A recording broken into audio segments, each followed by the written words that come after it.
ಆ ಒಂದು ಭಾಗದಲ್ಲಿ ಒಬ್ಬ ಸೈನಿಕ ಒಂದು ತುಕಡಿಯಲ್ಲಿ ಒಬ್ಬ ಟೆಕ್ನಿಕಲ್ ಆಫೀಸರ್ ಕೂಡ ಆಗಿದ್ರು ಮಂಜುನಾಥ್ ಅವರು.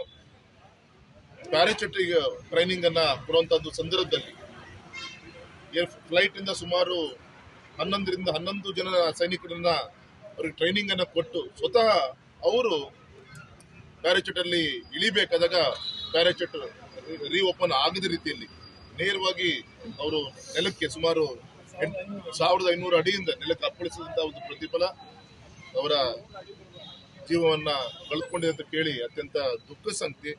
ಈಗ ತಾನೇ ಅವ್ರ ಪಾರ್ಥಿವ ಶರೀರ ಶಿವಮೊಗ್ಗ ನಗರಕ್ಕೆ ಆಗಮಿಸಿದಾಗ ಸನ್ಮಾನಿಸಿದ ನಮ್ಮ ಶಾಸಕರಾದಂತ ಚನ್ನವೀರಪ್ಪನವರು, ಚನ್ನಬಸಪ್ಪನವರು ಮತ್ತೆ ನಮ್ಮ ಜಿಲ್ಲಾಧ್ಯಕ್ಷರ ಒಂದು ನೇತೃತ್ವ ನಾವೆಲ್ಲರೂ ಕೂಡ ಸ್ವಾಗತವನ್ನು ಮಾಡಿದ್ದೀವಿ.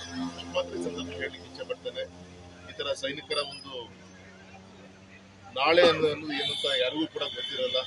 ಈ ಸಾವಿನ ಮುಖಾಂತರ ಇವತ್ತಿನ ಒಂದು ಯುವಕರಿಗೆ ಒಂದು ದೇಶ ಪ್ರೇಮ ಮೆರೆದು ಅವರ ಕೊನೆ ಉಸಿರನ್ನ ಹಿಡಿದಂತ ಮಂಜುನಾಥ್ ಅವರ ವೀರ ಮರಣ ಹೊಂದಿದ್ದಾರೆ. ಅವರ ಆತ್ಮಕ್ಕೆ ಶಾಂತಿ ಸಿಗ್ಲಿ. ವಿಶೇಷವಾಗಿ ಕೇವಲ ಮದುವೆಯಾಗಿ 2-3 ವರ್ಷ ಆಗಿದೆ.